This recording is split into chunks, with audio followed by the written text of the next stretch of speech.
Radio 9 WCME, Richard with you till 10 on the Midcoast Morning Buzz. Well, we are so pleased and honored to have as our guest this morning acclaimed actress from Nashville, Elizabeth Davidson. Elizabeth is in town to do her one-woman show that she wrote, and it's called Harriet Beecher Stowe, A Literary Soldier. She is going to do 3 performances, one today at 2 o'clock at Thornton Oaks Retirement Community, at First Parish Church at noon on Sunday, and then a special performance for the kids over at the Harriet Beecher Stowe School on Monday at 10 a.m. Elizabeth, thank you so much for coming in this early in the morning. How are you, dear? I am fine, and it is my pleasure to be here. Before we talk about this, you have a tie with acting here in Brunswick with the Maine State Music Theater. Now, was this back when Vicki Crandall was running? This was back when Victoria Crandall, when Miss Vicki was here, yes, indeed. You must have been a child actress then, right? Oh, yes. Well, actually, it was my second equity show. You know, equity is the Actors Union. Yeah. So it was my second equity show, 1973. I came up here, and my big role that summer was Winnie Winslow in No No Nanette. Did you work with other people who went on to wonderful things in the business? Well, we've all been on to work for 40 years. Well, there is that. There's something to be said for that. That's the measure of success, is a paycheck in acting, yes, indeed.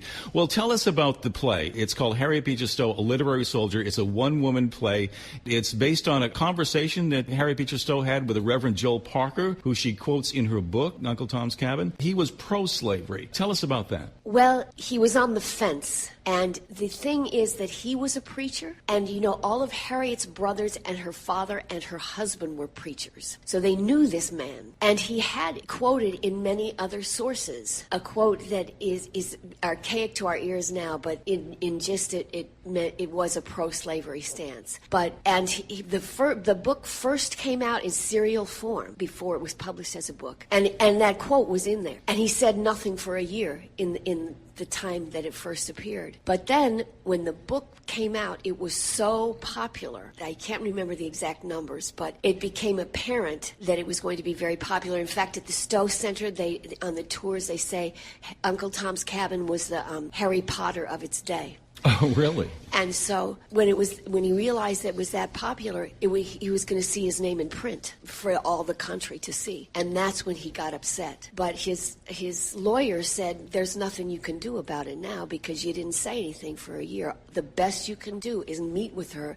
and hope she will retract her position. He was actually considering litigation against her? Oh, yes. Yes, he was. We don't really think that back in those days, in the 1800s, that people were as litigious as they are today at the drop of a hat. What was he hoping to gain if he sued her? Financial reward? Well, I think financial, but mostly to clear his name, because he didn't want people to think that of him. And then it became apparent that he couldn't, and so still he thought that, well, maybe I can get her to change her statement, and then I won't look as poorly as I do in the public eye. Now, you're the only person on the stage, but yet you play multiple roles in this. Now, is she just relating the conversations she has with other people, or are you actually assuming the roles? I am assuming the roles. And the actress, am assuming the roles to tell him, here, I'm not going to retract my statement, and here is why. And that's, in the end, what happens. Now, why did you pick Harriet Beecher Stowe? You're from Nashville, correct? You do know you lost the war. Yeah. I've been down south, and they seem to forget that.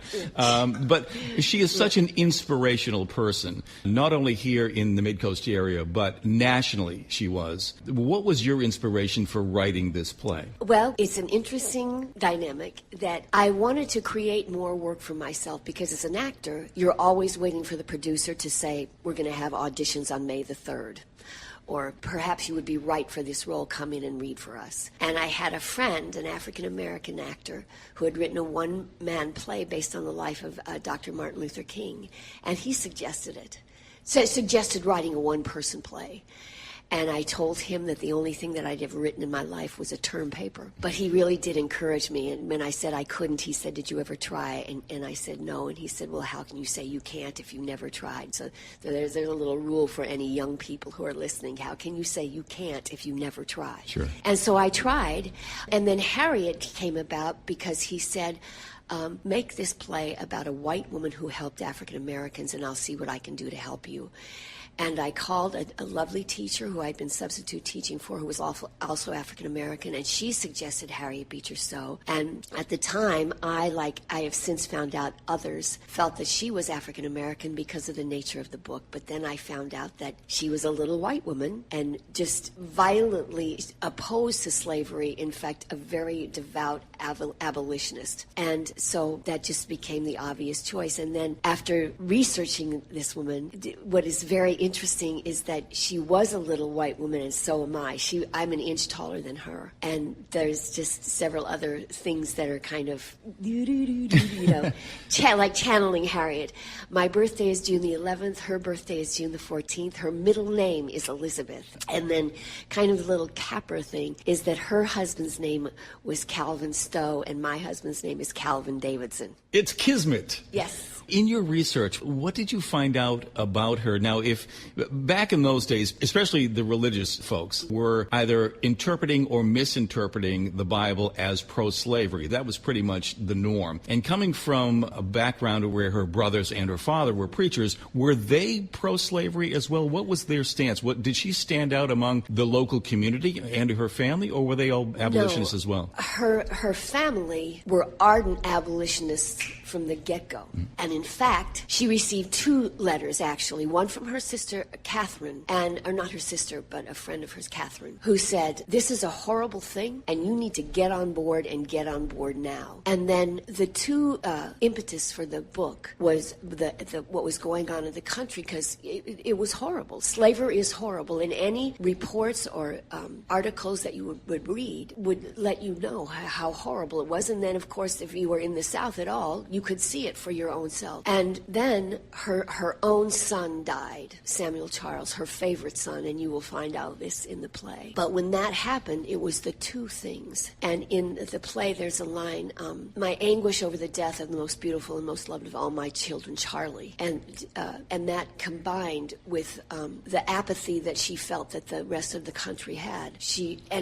Her forte was writing, and her sister, Isabella, sent her a letter that said, if I could use a pen as you can, I would write something that would make this whole nation feel what an accursed thing slavery is. Now let's talk about the play a little bit. This is not a feel-good play. This is not one of those touchy-feely kind of things. You drop the N-bomb in here. This is harsh language, specifically and purposely to represent the cruelty back then about slavery and the language that was used and the mentality of a lot of the people, including here in Maine, even though the Underground Railroad is a focal point here. Tell us about what goes on in this play. What goes on in this play is Harriet's determination to tell Reverend Parker that I am not going to change what I said, and this is why. Because it's not a feel-good.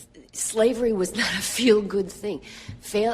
Slavery was an atrocity in this country and a blight on our country's history. And so Harriet wanted the country to wake up in that day and to shock them, because a lot of people, especially in the North, had an idea what it was like, but not the specifics. And so in the play, I use letters and articles that appeared in the paper and that people wrote to her that are very graphic in detail. Without giving the whole play away, one of the letters from Mr. Nelson talks about, as a boy, that his father made him whip a slave almost into oblivion, and the slave begged him for forgiveness, and he kicked him in the face. So when you hear those images, back in that time, it was shocking.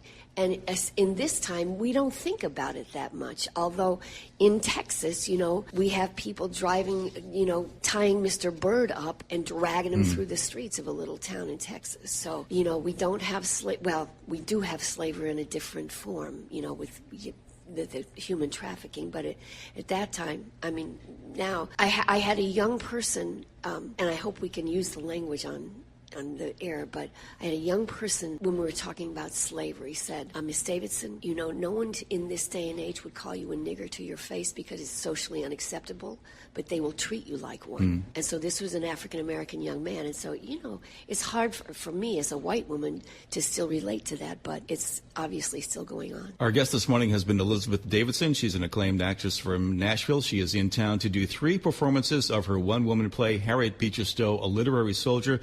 Today, day. You can see her at 2 o'clock at Thornton Oaks Retirement Community on Thornton Way here in Brunswick. Also with the First Parish Church in Brunswick at noon on Sunday, and a special performance at the Harriet Beecher Stowe School on Monday at 10 o'clock.